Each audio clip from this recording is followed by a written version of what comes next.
Hello पढ़ाकूस, welcome to. मैं आपका welcome करती हूँ आपके अपने चैनल पढ़ाकू पे। हमने आपसे प्रॉमिस करा था कि हम आपको 90 प्लस मार्क्स लाएंगे। तो हमने बायो की एक पहली क्लास ले ली है जिसमें हमने आपको क्या पढ़ाया था। पहले मैं वो आगे रिवाइज़ करवाऊंगी, फिर नेक्स्ट गोल बता के आज के हम शुरू करेंगे। तो पहले हम रिवाइज़ कराते हैं।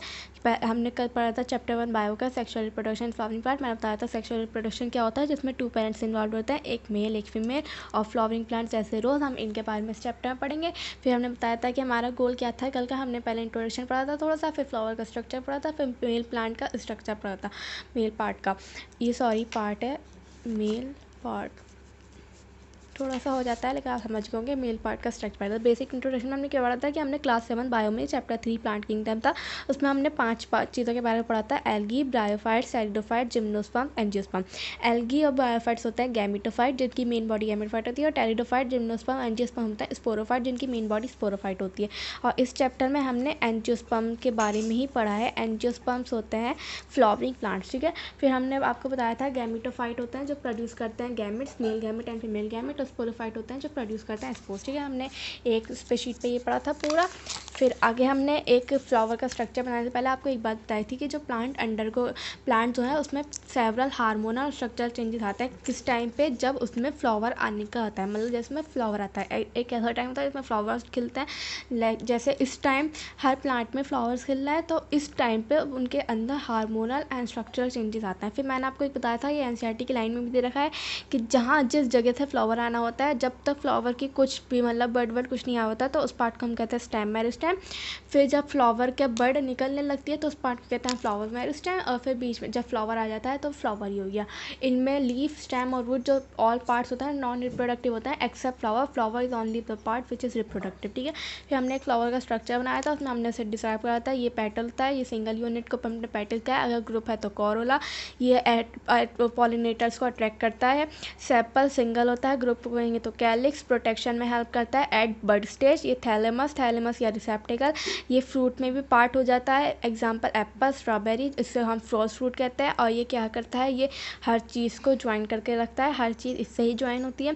फिर जो रिप्रोडक्टिव, और ये जो होता है नॉन एसेंशियल वॉल्स है, क्योंकि ये रिप्रोडक्टिव नहीं है, रिप्रोडक्शन में हेल्प नहीं करते, ये नॉट रिप्रोडक्टिव है। और ये होता है कार्पल या पिस्टल, और सिंगल यूनिट को हम कार्पल पिस्टल कहते हैं। ग्रुप को गाइनोशियम कहेंगे, फीमेल रिप्रोडक्टिव पार्ट है। और ये स्टेमन, ग्रुप को कहेंगे एंड्रोशियम, ये मेल रिप्रोडक्टिव पार्ट है। ये दोनों रिप्रोडक्शन है, इसलिए इसे हम कहेंगे एसेंशियल वॉल्स। मैं लिख देती हूँ यहाँ पे,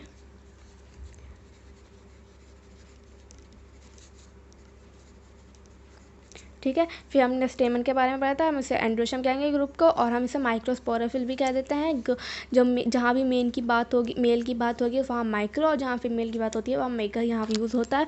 हमने ये स्ट्रक्चर देखा था, इस पार्ट को हम कहते हैं एंथर। ये पूरी जो स्टॉक लाइक डंडी लाइक है इसे कहेंगे फिलामेंट। और ये जो थैलेमस जिस पार्ट से ज्वाइन होता है उसे प्रॉक्सिमल, और जो दूर होता है उसे डिस्टल। ऐसे याद करना है। इसे हम ट्रांसफर्सली कट करेंगे तो हमें ऊपर से देखेंगे तो ऐसा दिखेगा, 2 लोब होती है, इसलिए हम बाइलोब कहेंगे, या ठीक है। और इसलिए 2 लोब्स होते हैं इसलिए बाइलोब कहेंगे। हर लोब में थीका होते हैं इसलिए हम कैसे कहते हैं डाइथीकस। हर थीका कहेंगे माइक्रोस्पोरेंजेस होंगे। 4 थीका हैं तो 4 माइक्रोस्पोरेंजेट होगा, तो इसलिए टेट्रास्पोरेंजेट। टेट्रास्पोरेंजेट की वजह से इसका जो नेचर हो गया वो टेट्रागोनल हो गया। इसका एक्सेप्शन है मार्वेशिया फैमिली, जिसमें China rose, lady finger etcetera आएगा। ये यूनिलोब होता है, मोनोथीकस होता है, बाइस्पोरेंजेट होते हैं, ठीक है। ये हमने पढ़ा था। फिर हमने पढ़ा था एंथर जो बना हुआ होता है वो आर्किस्पोरियल सेल से बना होता है। हम हॉरिजॉन्टली डिवाइड करेंगे और ऊपर से देखेंगे तो एक आउटर लेयर दिखेगी, एक इनर लेयर दिखेगी। आउटर लेयर जो डिफ्रेंशिएट और ग्रो की बनाएगी एंथर वॉल कौन सी होती है, टेपिटम जो सबसे इनर अंदर होती है। मिडल लेयर एंडोथीसिया, एपिडर्मिस सबसे आउटर होती है। इनर लेयर जो होगी वो डिफ्रेंशिएट और ग्रो के बनाएगी स्पोरेंजियस टिश्यू, विच और ग्रो के डिफ्रेंशिएट होकर बनाएगा माइक्रोस्पोर मदर सेल, जो हमारे पॉलन ग्रेन्स बनाने में हेल्प करता है, ठीक है। ये हमने लेयर बनाई थी, सबसे बाहर वाली एपिडर्मिस, फिर एंडोथीसिया, फिर मिडल लेयर्स 3 to 4 होती है, फिर अंदर वाली टेपिटम जो माइक्रोस्पोरेंजिएट को सराउंड करती है, ठीक है। एपिडर्मिस होती है आउटर मोस्ट, 2n होती है, फ्लैट सेल से बनी हुई होती है, प्रोटेक्टिव होती है, प्रोटेक्ट करती है। स्पोरोफाइट का पार्ट है, सिंगल लेयर, और एंथर को बर्स्ट करने में हेल्प करेगी या डेहिसेंस बर्न करने में हेल्प करेगी, ताकि पॉलन ग्रेन्स रिलीज हो सके एयर में, और फिर फर्टिलाइजेशन होकर फ्रूट बन सके। एंडोथीसियम 2n स्ट्रक्चर है, रेडियली कॉम्पैक्ट सेल से बनी हुई होती है, सिंगल लेयर होती है, contain again alpha cellulosic fibre, cellulosic fibres होते हैं उसमें जो एब्जॉर्ब मॉइस्चर का एब्जॉर्ब करते हैं ना, ये ऑल्सो ये भी एडहेसिव्स में ही हेल्प करती है। फिर आया middle layers, middle layers 3 to 4 layers होती है, इसलिए इसे हम मिडल लेयर्स ही कहेंगे। 2n होती है, पैरेन्काइमेटिक सेल से बनी हुई होती है, स्पोरोफाइट का पार्ट है, एपिमर्मल है नेचर में, मतलब जैसे ही बनती है ऐसे ही डिजनरेट हो जाती है, एडहेसिव्स में हेल्प करती है। टेपिटम सबसे इनर मोस्ट है, पॉलीप्लॉइडी है, मतलब मल्टी न्यूक्लिएटेड है, बहुत सारे न्यूक्लियस है इसमें, डेंस साइटोप्लाज्म है, नरिशमेंट प्रोवाइड करती है एंथर को या पॉलन ग्रेन्स को या स्पोरेंजियस टिश्यू को, जो भी कहना चाहिए वो कह लें। पॉलन किट बनाने में हेल्प करती है, स्पोरोपोलन रिलीज करती है। स्पोरोपोलन एक टाइप का केमिकल है जो मैं आगे बताऊंगी कहाँ यूज़ होता है, कैसे यूज़ होता है। मैनी एंजाइम्स और हार्मोन्स को सीक्रेट करती है, जैसे सेलेस, सेलेस का भी आगे मैं यूज़ बताऊंगी। अब एक ही बात है, एपिडर्मिस, एंथोथिशिया, मिडल लेयर, तीनों ही लेयर डेhiscence या बस्टिंग ऑफ एंथर में हेल्प करती है ताकि पॉलन ग्रेन्स रिलीज हो सके। और टेपिटम जो है वो नरिशमेंट प्रोवाइड करती है माइक्रोस्पोरेंजिएट को, ठीक है, माइक्रोस्पोरेंजिया या माइक्रोस्पोरेंजिएट कुछ भी कह सकते हैं, या फिर पॉलन ग्रेन्स या फिर एंथर, ठीक है, 3 वर्ड में से कुछ कोई सा भी वर्ड हम यूज़ कर सकते हैं। अब हम आगे पढ़ेंगे, आगे बढ़ने से मैं आपको एक चीज़ और बताना चाहूँगी, वो बहुत इंपॉर्टेंट है। जैसे हमें पता होता है कि बोर्ड एग्जाम में हमें बड़े बड़े आंसर लिखना होता है, तो ये आपको आंसर बड़े करने में हेल्प करेगी। अगर आप इसे लिखेंगे तो अच्छे मार्क्स देखेंगे और इंप्रेशन अच्छा डालेंगे। तो ये है कि जो हमारे फ्लावर्स हैं, हम इसके प्रॉपर्टीज़ बताई हैं हमने फ्लावर्स की, ठीक है। पहली प्रॉपर्टी है ये है एक फैसिनेटिंग ऑर्गन, मतलब अट्रैक्टिव ऑर्गन है, ठीक है, फैसिनेटिव या फिर अट्रैक्टिंग, जो अट्रैक्ट करता है, हर चीज़ को खूबसूरत होता है इसलिए हर चीज़ को अट्रैक्ट करता है, हमें भी अट्रैक्ट करता है। जैसे रोज़ है, रोज़ एक बहुत प्यारा ब्यूटीफुल फ्लावर होता है, वो हमें अट्रैक्ट करता है, हम उसके पास जाते हैं, उसे तोड़ के ज़रूर लाते हैं, जो एक गलत बात है। और दूसरी है, ये है साइट ऑफ सेक्सुअल रिप्रोडक्शन, ठीक है। इसी फ्लावर पे ही हमारा सेक्सुअल रिप्रोडक्शन होता है और किसी पार्ट पे नहीं होता, ना स्टेम पे, ना लीफ पे, ना रूट पे, किसी पार्ट पे भी सेक्सुअल रिप्रोडक्शन नहीं होता है। एक फ्लावर ही ऐसा है जिस पर सेक्सुअल रिप्रोडक्शन होता है, इसलिए ये सेक्सुअल रिप्रोडक्शन का साइट है, ठीक है। थर्ड है, ये हमारा, इसमें हमारे 2 सेक्स ऑर्गन्स होते हैं, जो मैंने बता दिया है आपको, स्टेमन एंड कार्पल, जिसे हम एंड्रोशियम एंड गाइनोशियम भी कह सकते हैं, ठीक है। 4, ये जो है हमारा ऑब्जेक्ट है किस चीज़ का, aesthetic, object of aesthetic value, इसकी एस्थेटिक वैल्यू होती है। एस्थेटिक वैल्यू मतलब अब इस टाइम ट्रेंड चलता है कुछ, हर जगह एस्थेटिक होता है, तो वही एस्थेटिक मतलब अच्छा लगता है देखने में, हर कोई अपने रूम में रखता है, हर जगह होता है। और है ऑर्नामेंटल की तरह यूज़ हो जाता है डेकोरेशन में, या जैसे ज्वेलरी बन जाती है, इसकी ज्वेलरी में यूज़ हो जाता है। इसकी रिलीजियस वैल्यू भी होती है, बहुत सारे रिलीजन में भी यूज़ होता है। कल्चरल वैल्यू भी होती है इसकी, फ्लावर बहुत इंपॉर्टेंट है, बहुत ज़्यादा इंपॉर्टेंट है। और सोशल वैल्यू भी होती है, ठीक है। हमारी ये 4 वैल्यू है फ्लावर्स की। ये थोड़ा आंसर बड़ा करने में आपकी हेल्प करेगा और इंपॉर्टेंट लाइन है, अच्छी लाइन है, अगर आप आंसर में लिखेंगे तो आपका इंप्रेशन अच्छा बढ़ेगा एग्जामिनर में, ठीक है। आगे बढ़ता है, ये हमारा, ये तो कल का ही है, आप ये बस एक ये पार्ट है, इसे आप पॉज करके नोट कर लें, ठीक है जी। आज हम पढ़ेंगे process of formation of pollen grains. Pollen grains कैसे फॉर्म होते हैं हम उसके बारे में आज पढ़ेंगे, पूरा प्रोसेस, उसका एक बहुत पूरा प्रोसेस होता है, हम उसके बारे में पढ़ेंगे। इस प्रोसेस को हम क्या कहते हैं, इस प्रोसेस को हम कहते हैं माइक्रो स्पोरोजेनेसिस, ठीक है, स्पोरोजेनेसिस। जहाँ भी जेनेसिस वर्ड यूज़ हो जाए, मतलब वहाँ समझ लें कि फॉर्मेशन होगा किसी चीज़ का, और आगे दे रखा है किस चीज़ का फॉर्मेशन होगा, माइक्रोस्पोर का, ठीक है। माइक्रोस्पोर या पॉलन ग्रेन्स, या हम उसे कुछ भी कह सकते हैं, माइक्रोस्पोर भी कह सकते हैं, पॉलन ग्रेन भी कह सकते हैं, दोनों एक ही वर्ड है, एक ही उसमें यूज़ होता है, ठीक है। तो पहले मैं आपको एक बार एंथर का जो हमने ट्रांसफर्सली कट करा था वो डायग्राम दोबारा बना देती हूँ, ठीक है। थोड़ा सा बनाऊँगी, आधा सा, ठीक है। एपिडर्मिस, एंडोथीशियम, मिडल लेयर में एक ही बना देती हूँ, ठीक है। और ये हो गई टेपिटा, ऐसे ही बना रही हूँ मैं थोड़ा सा, क्योंकि डायग्राम मैं पहले बना चुकी हूँ। इसके अंदर हमारे, मैंने आपको बताया था, माइक्रोस्पोरेंजिस होते हैं, माइक्रोस्पोरेंजिस को हम कह देते हैं, और स्पोरेंजिनस सेल, ठीक है। ये ईच सेल जो होता है potential, each cell has potential to form pollen grain. हर सेल जो है एक एक सेल इसमें जो होता है वो हमारा पोलन ग्रेन बना सकता है। हर सेल फॉर्म होके ग्रो होके डिवाइड होके हमारा पोलन ग्रेन में कन्वर्ट हो जाता है। ठीक है, ये है। अब हम इसका पूरा प्रोसेस जानेंगे कि क्या होता है, कैसे होता है। जो हमारा स्पोरेंजिनस सेल होता है, मैं यहाँ बताती हूँ। जो हमारा ये स्पोरेंजिनस सेल है वो डिफ्रेंशिएट होगा, ग्रो होगा और क्या बनाएगा, एमएमसी जी, या फिर हम इसे कह सकते हैं पीएमसी, मतलब माइक्रोस्पोर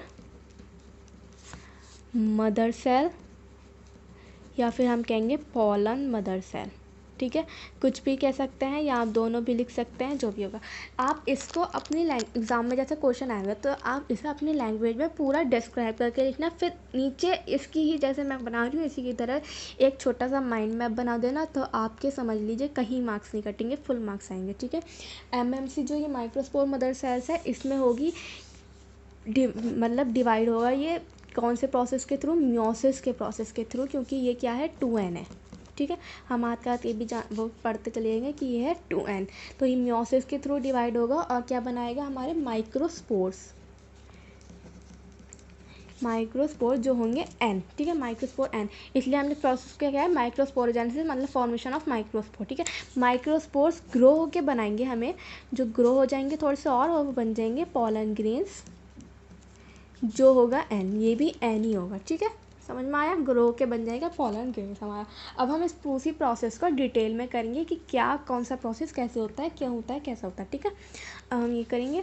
हमारा पहले हम स्पॉन्जिनस सेल से डिफ्रेंशिएट और ग्रो होकर एमएमसी बना। इसमें तो आपको कोई प्रॉब्लम नहीं होगी। एमएमसी मतलब इसमें कोई ऐसा प्रोसेस नहीं है, बस उसमें साइटोप्लाज्म इंक्रीज होता चला जाएगा और ऐसे होकर माइक्रोस्पोर बन जाएगा। मतलब जैसे ये हमारा स्पोरेंजिनस टिश्यू है तो ये डिफ्रेंशिएट ग्रो होकर इसमें साइटोप्लाज्म इंक्रीज बड़ा सेल बन जाएगा, जो हो जाएगा एमएमसी। ठीक है, बस इतना सा आएगा।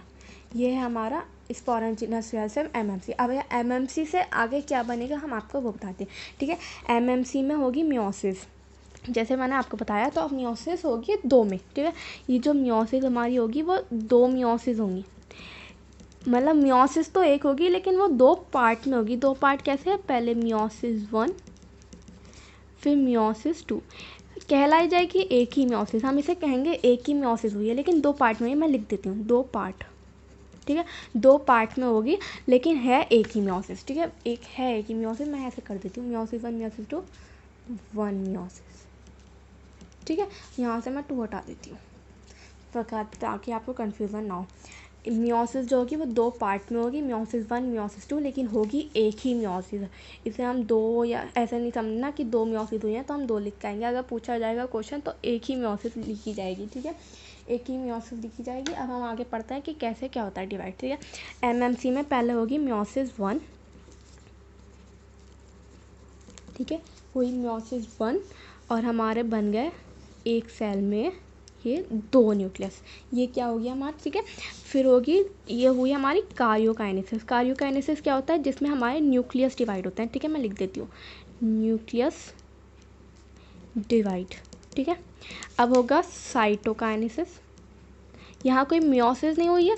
ठीक है, बस ये हुआ है साइटोकाइनेसिस और ये बन जाएगा फिर हमारे, ऐसे बना देती हूँ मैं, ये क्या हो गया, डायड। डायड मतलब 2 सेल है। ठीक है, डायड मतलब 2 सेल है। अब यहाँ होगी मियोसिस 2। ठीक है, मियोसिस 2 और यहाँ भी होगी पहले कार्योकाइनेसिस, जिसमें होगा हमारा पहले न्यूक्लियस डिवाइड, तो ये हो जाएगा ऐसे और ये। ठीक है, ऐसा होगा। फिर होगी साइटोकाइनेसिस, जैसे हुई थी हमारे पहले में। ठीक है, साइटोकाइनेसिस और ये हो जाएगा हमारे 1 2 3 4 सेल बन गए, मतलब टेट्राड। ठीक है, ये बन गया हमारा टेट्राड। ठीक है, पहले हुई एमएमसी में 2n है और ये जो हो जाएगा ये हो जाएंगे दोनों n। ठीक है, ये n फिर ये n ये n ये n ये n, चारों n होगा। ठीक है, पहले मियोसिस 1 हुई, यहाँ मैं लिखूँ मियोसिस 1 में पहले कार्योकाइनेसिस हुई, मतलब न्यूक्लियस डिवाइड हुआ, एक न्यूक्लियस 2 में कन्वर्ट हो गया। यहाँ एक बड़ा सा न्यूक्लियस बनाती हूँ, ये एक न्यूक्लियस 2 में डिवाइड हो गया। फिर साइटोकाइनेसिस मतलब साइटोप्लाज्म भी डिवाइड होगा, यहाँ मैं लिख दूँ साइटोप्लाज्म डिवाइड होंगे और 2 अलग सेल बन जाएंगे। ठीक है, तो ये 2 अलग सेल बन गए डायड। फिर मियोसिस सेकंड में कार्य करने से मतलब न्यूक्लियस डिवाइड हुआ, 2 1 से 2 मतलब 4 न्यूक्लियस होगा। फिर साइटोकाइनेसिस साइटोप्लाज्म डिवाइड हुआ, 4 अलग अलग सेल बन गए, 1 2 3 4 टेट्राड। अब मैं आपको एक चीज़ और बताती हूँ जहाँ साइड में। ठीक है, टेट्राड कितने टाइप के होते हैं? टेट्राड जो होते हैं हमारे, ये जो हमारा टेट्राड है ये 4 टाइप के होते हैं। एक होता है हमारा, पहले हमने ये बनाया फ्रंट सेक्शन में, ये एन एन एन। ठीक है, फिर एक पीछे होता है एन, इसे हम क्या कहेंगे? ये होता है टेट्राहेड्रल, इसे हम कहेंगे टेट्राहेड्रल। ये जो होता है मोस्ट कॉमन, हर उसमें यही होता है। ठीक है, मोस्ट कॉमन होता है। सेकंड एक होता है ऐसा, मतलब चारों जो होते हैं वो फ्रंट में होते हैं, 1 2 3 4। ठीक है, इसे हम कहेंगे आइसो बाइलेटरल। ठीक है, आइसो बाइलेटरल। एक होता है हमारा ऐसे, ठीक है, एन एन एन एन, जो होगा लीनियर टेट्राड। ठीक है, सीधा सीधा लीनियर। एक होता है हमारा ऐसे, 1 2 1 2। ठीक है, ऐसे एन एन एन। ठीक है, इसे हम कहेंगे डेक्यूसेट टेट्राड। ठीक है, 4 तरीके के हमारे टेट्राड होगा। टेट्राहेड्रल जिसमें 3 फ्रंट में होंगे, 1 पीछे को होगा। ठीक है, ये 3D मतलब 3D टाइप का है, ये मोस्ट कॉमन है। एक आइसोबेट्रल जिसमें चारों जो है फ्रंट में होंगे, एक लीनियर टेट्राड जो एक लाइन में होगा, एक डेक्यूसेट, एक ऐसे 2 ऐसे नीचे होते हैं। ठीक है, ये होता है डेक्यूसेट। ये टेट्राड के मैंने आपको टाइप बता दिया, मतलब ये है तो नहीं लेकिन आपको पता होना चाहिए। ठीक है, इसलिए मैंने आपको बता दिया टेट्राड। ठीक है, अब मैं आपको एक चीज़ बताती हूँ, जैसे ये चारों सेल्स जो है हमारे ये जुड़े हुए हैं, और ये ये सारे जो है ना, ये हमारे, मैं यहाँ लिखती हूँ, ये हमारे क्या बन गए? माइक्रोस्पोर्स। मैं ये पहले तो ये लिख दूँ माइक्रोस्पोर्स। ये जो ऑल 4 माइक्रोस्पोर्स है ना, ऑल 4 माइक्रोस्पोर्स आर फंक्शनल। इसका मतलब क्या हुआ कि ये चारों ही आगे ग्रो होके डिफ्रेंशिएट होके हमारे पोलन ग्रेन्स बनाएंगे। मतलब एक एमएमसी से कितने पोलन ग्रेन्स बनेंगे? 4 पोलन ग्रेन्स बनेंगे। ठीक है, ये चारों ही हमारे, अब ये एक दूसरे से जुड़े हुए हैं, तो ये एक दूसरे से सेपरेट कैसे होंगे, पहले तो हमें ये जानना है। ठीक है, ये बार बार ब्लर हो रहा है, 1 मिनट, हाँ हो गया। तो हमें ये पहले तो ये जानना है कि ये चारों जो है ना एक दूसरे से चिपके हुए हैं, मतलब ये they are associated with each other, मतलब चिपके हुए हैं एक दूसरे। तो ये अलग कैसे होंगे? तो पहले तो ये थोड़े से, जब हमारा एंथर मैच्योर होगा, व्हेन एंथर मैच्योर्स, ठीक है, एंथर जब हमारा मैच्योर होगा, वो होगा, ये जो प्रोसेस हमारा पूरा प्रोसेस हुआ है, मैं यहाँ कर देती हूँ ऐसे, ये जो हमारा पूरा हुआ है ये यंग एंथर में हुआ है। ये अभी हमारा एंथर जो है मैच्योर नहीं हुआ है। जब हमारा मैच्योर होगा एंथर, तो जो ये डिहाइड्रेट हो जाएगा। मतलब जब पता है, जब कोई मैच्योर चीज़ होती है तो पानी उसमें से हल्का हल्का कम होता चला जाता है, डिहाइड्रेट हो जाता है। डिहाइड्रेट होकर वो एक सिकुड़ सा जाता है। ठीक है, फिर एंजाइम बनता है, एक एंजाइम बनता है हमारा। कौन सा एंजाइम बनता है बताएं? एंजाइम बनता है हमारा सेलेज। हाँ, कौन सा वाला सेलेज? जो हमारी टेपेटम प्रोड्यूस करती है, वो वाला सेलेज। ये हम किस चीज़ को ब्रेक करता है? ये ब्रेक करता है सेलोज शुगर को। सेलोज शुगर कहाँ प्रेजेंट होती है? सेलोज शुगर हमारी यहाँ प्रेजेंट होती है, इनको ज्वाइन करने में यहाँ। तो जब ये सेलोज शुगर को ब्रेक करेगा तो हमारे जो 4 माइक्रोस्पोर्स हैं, ठीक है, 4 माइक्रोस्पोर्स जो है हमारे, वो सेपरेट हो जाएंगे, अलग हो जाएंगे। ठीक है, ये होगा हमारे 4 माइक्रोस्पोर सेपरेट। कैसे हुए पता चला आपको? हमारे ये टेट्राड जो माइक्रोस्पोर बना है, ये ऑल 4 माइक्रोस्पोर फंक्शन है, लेकिन ये एसोसिएटेड है ईच अदर से, मतलब चिपके हुए हैं। क्या हुए हुए? चिपके हुए हुए। ठीक है, चिपके हुए हैं। जब एंथर मैच्योर होगा तो डिहाइड्रेट हो जाएगा। डिहाइड्रेट होने के बाद ये एंजाइम प्रोड्यूस करेगा सेलेक्स, मैं लिखूँ यहाँ पे प्रोड्यूस एंजाइम सेलेक्स which break cello sugar. Cello sugar कहाँ प्रेजेंट होती है? यहाँ पे, मैं यहाँ लिख देती हूँ सेलो शुगर ज्वाइन दैम। ठीक है, अब आपको समझ में आएगा जब आप नोट्स देखेंगे बाद में। ठीक है, ये हमारे सेलो शुगर को ब्रेक कर देती है, जिससे हमारे 4 माइक्रोस्पोर सेपरेट हो जाते हैं, और ये जो फॉर्म करते हैं, फॉर्म पोलन ग्रेन्स। ऑल 4 जो हैं हमारे 4 पोलन ग्रेन्स हमारे फॉर्म हो जाएंगे। ठीक है, अब ये कैसे हुए आगे, तो हम इसकी जानते हैं। हम एक माइक्रोस्पोर ले लेते हैं यहाँ से। ठीक है, हमने ये ले लिया एक माइक्रोस्पोर। ठीक है, हमने ये ले लिया एक माइक्रोस्पोर। अब इसमें होगा आगे होके चलेगा, और हमने ये माइक्रोस्पोर लिया एक,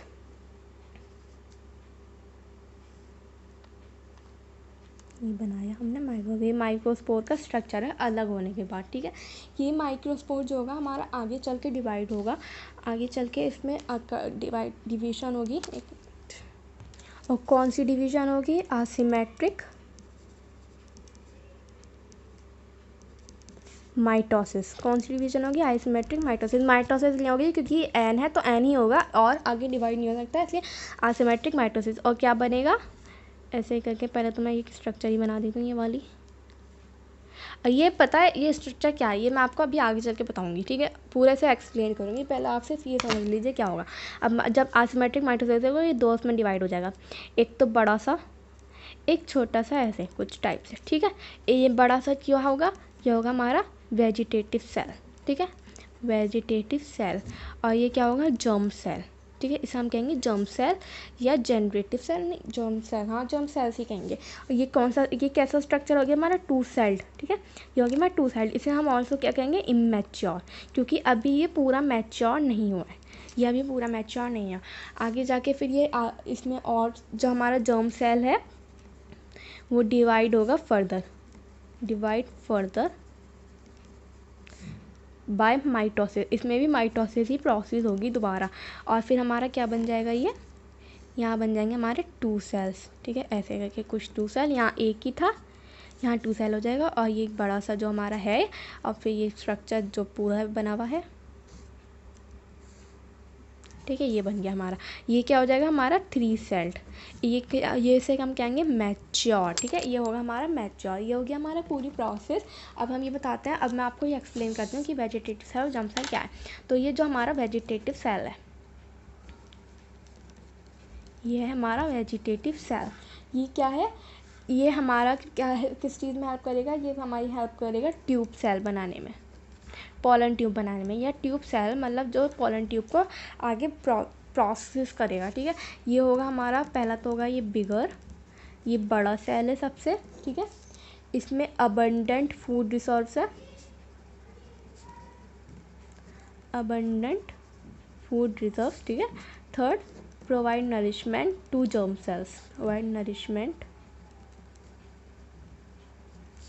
टू जर्म सेल। ठीक है, हमारे जर्म सेल को नरिशमेंट प्रोवाइड करेगा। और इसके पास क्या होता है? Large irregular nucleus. इसका जो न्यूक्लियस होता है वो बड़ा होता है और इरेगुलर होता है, जैसे मैंने बनाया है, इरेगुलर बनाया है, अजीब सा। ठीक है, और ये नीचे वाला सेल, ये हो गया हमारा जर्म सेल।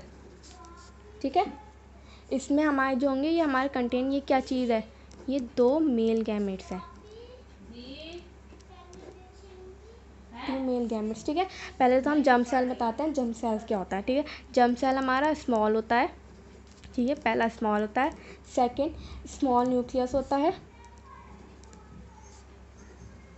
सो गाइज़, उसमें फ़ोन में जिससे मैं रिकॉर्ड कर रही थी उसमें पता नहीं क्या प्रॉब्लम हो गई है, वीडियो बीच में रुक गई थी, इसलिए रिकॉर्ड नहीं हो पाई। और मैंने इतना सारा लिख लिया, समझा दिया, लेकिन उसमें कुछ भी रिकॉर्ड नहीं हुआ है। तो मैंने अब जो उसमें खोल के देखा तो यहाँ तक रिकॉर्ड हुई है कि जर्म सेल स्मॉल होता है। ठीक है, अब मैं आगे दूसरे फ़ोन में रिकॉर्ड कर रही हूँ, तो उसमें आपको थोड़ी आवाज़ या मोबाइल सेटअप वेटअप चेंज मिलेगा, लेकिन कोई बात नहीं, थोड़ा सा इग्नोर करें। अभी शुरू में थोड़ी प्रॉब्लम हो रही है, लेकिन आगे जाके मैं सब कुछ सेट कर दूँगी अच्छे से।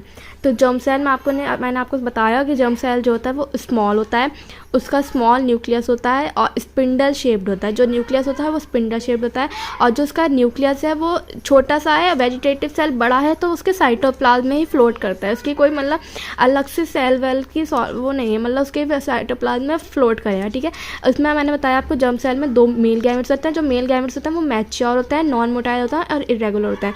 तो मैं आपको एक बार और समझा देती हूँ, क्योंकि थोड़ा कन्फ्यूजन हो गया और जब वीडियो रिकॉर्ड होने की वजह से मतलब थोड़ा अजीब हो गया है। तो वेजिटेटिव दो सेल हैं, वेजिटेटिव सेल ट्यूब सेल को फॉर्म करता है, मतलब पोलन ट्यूब फॉर्म करता है। बिगर होता है, अबंडेंट फूड रिजर्व है, नरिशमेंट प्रोवाइड करेगा, फूड रिजर्व बहुत है इसलिए नरिशमेंट प्रोवाइड करेगा जर्म सेल को। लार्ज न्यूक्लियस होता है और इरेगुलर शेप होता है। जो जर्म सेल होता है उसमें 2 मेल गैमेट्स होते हैं। पहले हम जर्म सेल के बारे में पढ़ेंगे। स्मॉल होता है, स्मॉल न्यूक्लियस होगा जो स्पिंडल शेप का होगा, और जो उसका न्यूक्लियस है वो वेजिटेटिव सेल के साइटोप्लाज्म में फ्लोट करता है। ठीक है, जो मेल गैमेट्स होता है वो मैच्योर होता है, नॉन मेटाइल होता है और रेगुलर होता है। अब मैंने एक आपको यहाँ बात समझाई थी जो वो नहीं हुई है। जो हमारे एंजियोस्पर्म होता है 60% एंजियोस्पर्म में जो पॉलन ग्रेन शेड होता है वो 2 साइड स्टेज में होता है, मतलब इस स्टेज में, मतलब इमैच्योर स्टेज में। और जो 40% एंजियोस्पर्म जो बाकी के एंजियोस्पर्म बचेंगे उसमें जो पॉलन ग्रेन होगा वो शेड होगा 3 साइड स्टेज में, मतलब इस स्टेज में। मतलब जो 60% एंजियोस्पर्म होंगे उसमें इस स्टेज में शेड होगा, और जो 40% एंजियोस्पर्म होंगे हमारे वो इस स्टेज में शेड होंगे। मतलब जो 40% एंजियोस्पर्म, जो हमारा 40% एंजियोस्पर्म होंगे उसमें जो हमारा जो वो पॉलन ग्रेन होगा या माइक्रोस्पोर होगा, अभी तो पॉलन ग्रेन माइक्रोस्पोर एक ही बात चल रही है यहाँ पे, तो वो शेड होने से पहले ही डिवाइड हो जाएगा जर्म सेल और 2 मेल गैमेट बना देगा।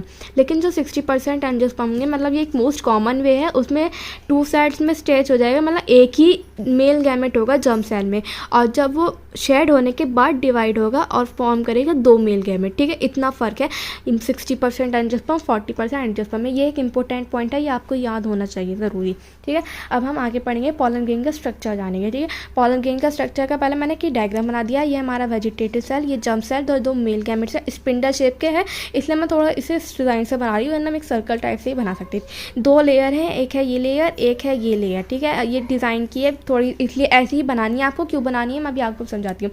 इसकी जो सेल वॉल है वो स्पोरोडर्म कहलाती है, मतलब हम इसे टोटली जो स्पोरोडर्म कहते हैं, लेकिन इसके 2 पार्ट होते हैं, एक्साइन और इंटाइन। एक्साइन जो होती है वो हमारी आउटर होती है और इंटाइन जो होती है वो हमारी इनर होती है। ठीक है, पहले हम एक्साइन के बारे में, मतलब अगर हम टोटल कहेंगे तो स्पोरोडर्म कहेंगे, और अगर अलग अलग कहेंगे आउटर को इंसाइन कहेंगे एक्साइन, और इनर को इंटाइन कहेंगे। आप इसे आराम से याद कर सकते हैं, इनर इंटाइन आई। ठीक है, हम पहले एक्साइन के बारे में पढ़ते हैं। एक्साइन जो होती है हमारी स्पोरोपोलिन से बनी होती है। बताइए, स्पोरोपोलिन हमने इसी चैप्टर में अभी कहीं पढ़ा था, बताइए। स्पोरोपोलिन हमने कहाँ पढ़ा था? हमने पढ़ा था टैपेटम में। टैपेटम इसे रिलीज करता है या फॉर्म करता है या प्रोड्यूस करता है, कुछ भी कह सकते हैं। स्पोरोपोलिन एक सब्सटेंस है जो बहुत हार्ड होता है और रेजिस्टेंस होता है। हार्ड तो मतलब आप समझ गए होंगे हार्ड। रेजिस्टेंस मतलब कैसा? रेजिस्टेंस ऐसे इस पर कोई इफेक्ट नहीं पड़ता है टेम्परेचर का, प्रेशर का, ह्यूमिडिटी का, मतलब जो भी हमारे जैसे फिजिकल वो है, फिजिकल क्वांटिटीज़ हैं, ये टेम्परेचर, प्रेशर, वॉल्यूम, ह्यूमिडिटी, इसका कोई इस पर इफेक्ट नहीं पड़ता है, इसलिए इसका इफेक्ट नहीं पड़ने पर ये हार्ड होती है। इसलिए इसकी ये जो हमारी हेल्प करती है, फॉसिलेशन में हेल्प करती है। फॉसिलेशन क्या होता है? आपने बहुत जगह देखा होगा, कई कार्टून में भी देखा होगा या किसी मूवीज़ में भी देखा होगा। स्पेशली हमने डायनासोर्स के बारे में ज़्यादा पढ़ा है कि डायनासोर्स के हमें फॉसिल्स मिलते हैं। कहाँ मिलते हैं? वो रॉक के अंदर मिलते हैं। आपने कहीं देखा होगा, पढ़ा होगा, न्यूज़ में भी देखा होगा, कभी अगर आता है बाई चांस आ जाता है, लेकिन हमने कार्टून वार्टून में ज़्यादा देखा है। तो वो फॉसिलेशन क्यों बनता है, फॉसिल्स कैसे बनता है? वो ये होता है कि हमारे जो डेड रिमेन्स होते हैं डायनासोर्स के, या हमारे मतलब जो पुराने ज़माने में एनिमल्स थे जो अब नहीं हैं, एग्जिस्ट हो गए हैं, एक्सटिंक्ट हो गए हैं, तो उनके जो हमारे डेड रिमेन्स होते हैं वो अंदर रॉक के अंदर दबते चले जाते हैं। वो मतलब उसमें कोई इफेक्ट नहीं होता है टेम्परेचर का, ना कोई प्रेशर का इफेक्ट होता है। जैसे वो होते हैं हार्ड होते चले जाते हैं। वो किसकी वजह से होता है? कि स्पोरोपोलिन की वजह से होता है। ठीक है, स्पोरोपोलिन के बारे में इतना जानने की जरूरत नहीं है, लेकिन मैं आपको फिर भी बहुत समझा दिया। जो ये हमारी एक्साइन लेयर होती है डिसकंटिन्यूस होती है। डिसकंटिन्यूस मतलब कंटिन्यू नहीं होगी, इसलिए ये एक गैप फॉर्म करेगी जिसे हम कहेंगे जंप पोर। जैसे मैंने आपको यहाँ दिखा दिया, यहाँ एक गैप है, यहाँ एक गैप है, तो ये क्या कहेंगे हम? जंप पोर। तो एक बात मैंने वहाँ भी समझानी रह गई थी, मैं यहाँ समझाती। तो आपके दिमाग में क्वेश्चन आया होगा कि जंप पोर क्यों होता है, जंप पोर क्या, इसे नीड क्या है? तो जंप पोर की इसलिए नीड है कि यहाँ से जो हमारी पॉलन ट्यूब होती है वो जर्मिनेट होगी, हमारी पॉलन ट्यूब यहाँ से जर्मिनेट होगी। ठीक है, अब एक्साइन की यहाँ जगह नहीं थी, इसलिए मैंने यहाँ लिखा था कि एक्साइन के जो है ना हमारे डिफरेंट पैटर्न्स और कलर होते हैं। इसलिए देखिए मैंने यहाँ डिज़ाइन से बनाया था। मैंने आपसे कहा था ना, आप बस ऐसी डायग्राम देखिए, कैसे होगा वो मैं आपको आगे बताऊँगी। तो जो एक्साइन की जो लेयर होती है वो हमारी डिफरेंट पैटर्न्स की होती है, डिफरेंट कलर्स की होती है। इसलिए मैंने देखिए यहाँ अच्छा से एक डिज़ाइन बनाया है। रेगुलर मतलब जो भी हर कोई डायग्राम बनाता है वो ऐसे ही बनाता है, इसी डिज़ाइन से। तो मतलब आप ये भी कह सकते हैं कि हमारी जो पॉलन ग्रेन्स की खूबसूरती आती है या ब्यूटीफुल होता है वो इस एक्साइन लेयर की वजह से होता है। ठीक है, अब हम इंटाइन के बारे में पढ़ेंगे। जो हमारी इंटाइन होती है वो एक इनर लेयर होती है। इनर लेयर है, ये मैंने अभी आपको बताया था किस चीज़ की बनी हुई होती है। ये हमारी बनी हुई होती है पेक्टिन और सेलुलोज की। ये मतलब एक सॉफ्ट मटेरियल, ये हार्ड मटेरियल है, ये सॉफ्ट मटेरियल, इतने भी सॉफ्ट नहीं है लेकिन हाँ सॉफ्ट है। ठीक है, सॉफ्ट है, और इसलिए हम ये पैक्टिन और सेलुलोज की बनी हुई होती है, इसलिए हम इसे हेंस नोन एज पेक्टोसेलुलोसिक, इसलिए हम इसे पेक्टोसेलुलोसिक लेयर भी कहते हैं। ये हमने इसमें वही आगे मैंने पढ़ाया था पहले आपको कि वेजिटेटिव सेल हमारे पोलन ट्यूब फॉर्म करता है, लेकिन पोलन ट्यूब कौन सी, मतलब किस चीज़ से फॉर्म होगा, कुछ तो चीज़ होगी जिससे फॉर्म होगा, तो ये इंटाइन लेयर ही है जो वेजिटेटिव साइड से हमारी पोलन ट्यूब को फॉर्म करेगी। ठीक है, ये इतना आपको समझ में आया होगा। मैं आप चिंता न करिए, मैं दोबारा से आपको समरी दोबारा बताऊंगी जब ये पूरा चैप्टर, अभी जितना भी मैंने आज का गोल बनाया वो पूरा कर दूंगी। तो अब हम पढ़ेंगे पोलन ग्रेन्स की हमारी प्रॉपर्टीज़। तो पहले हमने पढ़ा है शेप। तो ठीक है, शेप हमारा जो होता है इसका स्पेरिकल होता है, और इसका डायमीटर या डायमीटर कहेंगे हम, इसे रेडियस नहीं कहेंगे। हाँ, रेडियस गलत हो जाएगा वर्ड, क्योंकि डायमीटर और रेडियल होता है रेडियस का। ठीक है, तो इसकी जो डायमीटर होगा वो 25 to 50 माइक्रोमीटर, और माइक्रोमीटर एक बहुत स्मॉल यूनिट है, बहुत स्मॉल यूनिट है कि आपको अगर इसे देखना होगा तो किसी फ्लावर्स में हमें माइक्रोस्कोप उसकी ज़रूरत पड़ेगी, माइक्रोस्कोप की। और अगर किसी में दिख भी जाता है, जैसे मैंने एक बार, मैं आपको अपना एक्सपीरियंस बताती हूँ, मैंने एक बार एक फ्लावर को टच करा था, तो मेरे हाथ में एक येलो डस्ट सी आ गई थी। तो वो येलो जो डस्ट थी वो इस पोलन ग्रेन्स थी। पोलन ग्रेन्स येलो कलर का होता है मोस्टली फ्लावर्स में। ठीक है, मैं यहाँ ये भी लिख देती हूँ, जो हमारा पोलन ग्रेन्स होता है येलो इन कलर मोस्टली।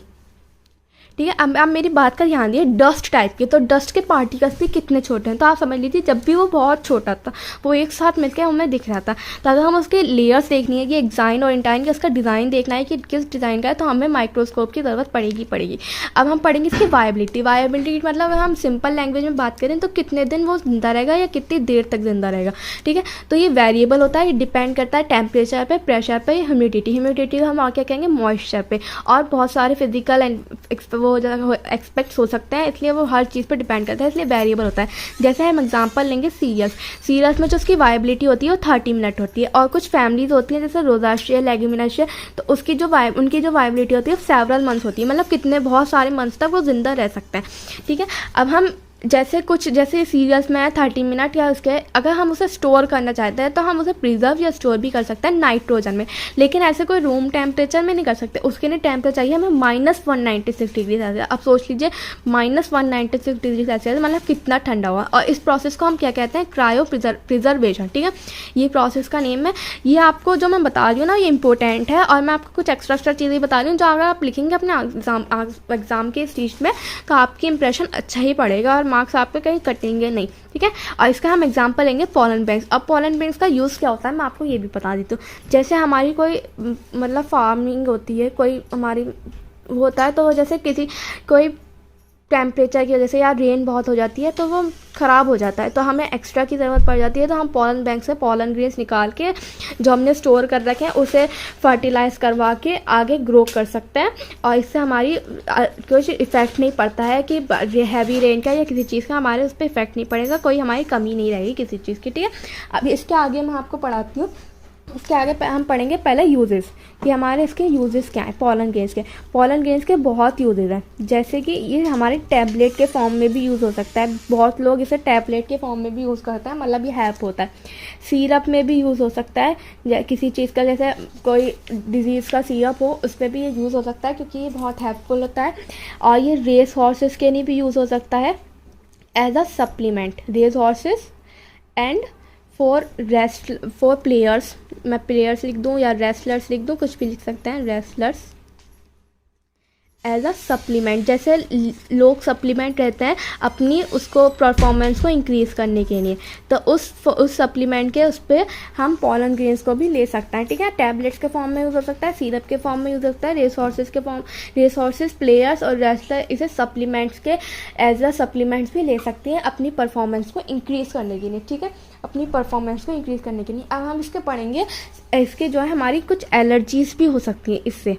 ठीक है, ये जहाँ तक जितना हेल्पफुल है ना इतना ही हमारे लिए हार्मफुल भी हो सकता है। इसकी एलर्जी, कुछ लोगों में इसकी एलर्जीज होती है, सब में एलर्जी नहीं होती है, इसलिए बहुत हेल्पफुल तो ये है ही, लेकिन कुछ लोगों की नहीं है। आप देखिए मैं कौन सा वर्ड यूज़ करिए, कुछ लोगों के लिए, सम पीपल्स के लिए ये हार्मफुल भी हो सकता है, इसलिए ज़रूरी नहीं है हर किसी को इसकी एलर्जी हो। तो एलर्जी हमारे किस फॉर्म में हो सकती है, हे फीवर। ठीक है, हे फीवर या अस्थमा। ठीक ठीक है, अस्थमा के फॉर्म में, या हम कह सकते हैं ब्रोंकाइटिस एक वो है डिजीज़ उसके फॉर्म में, ठीक है। इस फॉर्म में ये हमारी एलर्जी कॉज कर सकती है, ठीक है। अब कौन कौन मतलब कुछ ऐसी वो है जो हमें एलर्जी फॉर्म मतलब एलर्जी देती हैं, वो होती हैं जैसे कैरेट ग्रास। मैं आज मुझे इतना ही, मेरा जो गोल है वो इतना ही है, इसलिए मैं इसी शीट पे आपको सोच रही हूँ कि आज का पूरा वो कंप्लीट करवा दूँ, तो थोड़ा सा ऐसा हो जाएगा, माइंड मैप टाइप का भी हो जाएगा, इसलिए मैं एक ही शीट पर करवाने की सोच रही हूँ, इसलिए मुझे थोड़ा सा ऐसे लिखना पड़ रहा है, क्योंकि मैंने सोच लिया, अब मैं सोच रही हूँ कि आपको जो दूसरा पार्ट, तो तीसरा जो पार्ट होगा वो नई शीट से ही शुरू करूँ, वेस्ट नहीं करूँ, ठीक है। जैसे पिछले उसमें हुई थी, आधी शीट ऐसी रह गई थी, तो वो किसी चीज़ में यूज़ नहीं हो सकती, क्योंकि नई वीडियो जो है मुझे नई शीट से ही अच्छा लगता है शूट करना, इसलिए मैं सोच रही हूँ इसी से कंप्लीट कर लूँ। तो बस थोड़ी सी 2-3 वर्ड्स ही रह गए, वो लिख देती हूँ। कैरेट ग्रास, या हम इसे क्या कह सकते हैं, पार्थिनीशम, ये इसका सेकंड नेम है, ठीक है, पार्थिनीशम। या कौन कॉज कर सकता है, हमारा इनके थोड़े से नेम जो है हार्ड होते हैं, इसलिए अगर प्रोनाउंसिएशन में थोड़ी गलती हो जाए तो कोई नहीं, बस स्पेलिंग सही होनी चाहिए, कोई हमें सुनाना नहीं है, लिखना है आंसर, है ना, कोई सुनता नहीं है इस टाइम पे। या एमरेंटियस,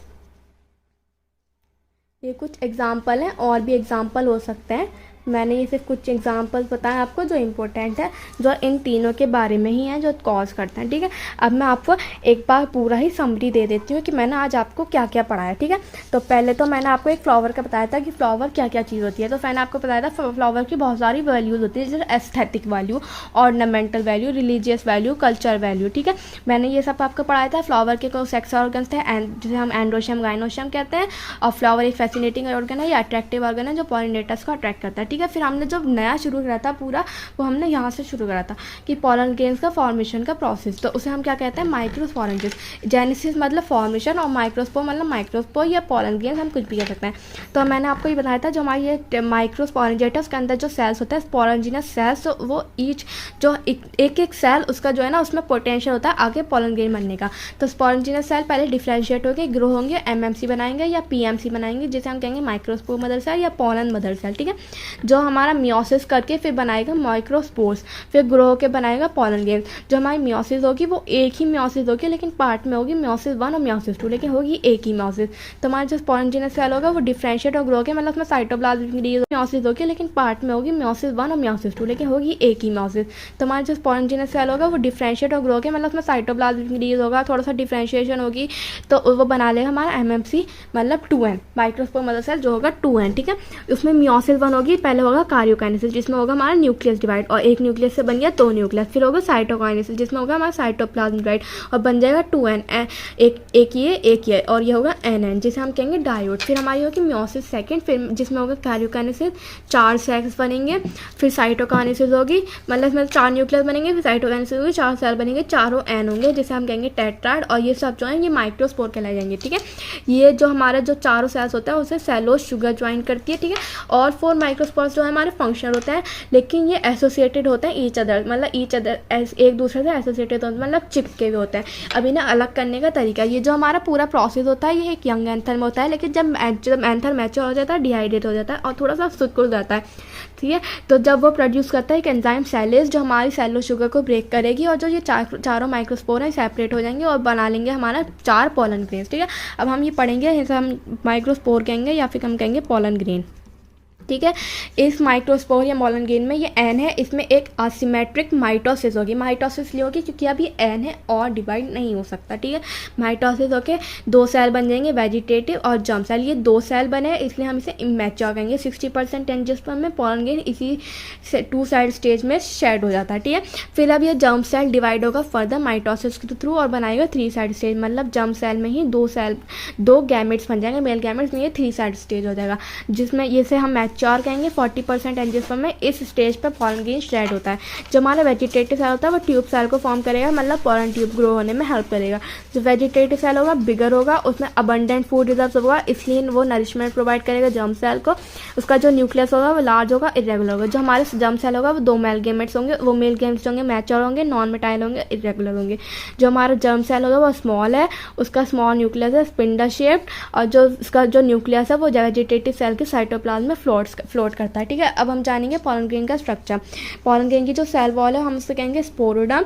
2 पार्ट्स होता है उसके, exine outer, intine inner. Exine जो होती है वो स्पोरोपोलन से बनी हुई होती है जिसे टैपेटम रिलीज करती है।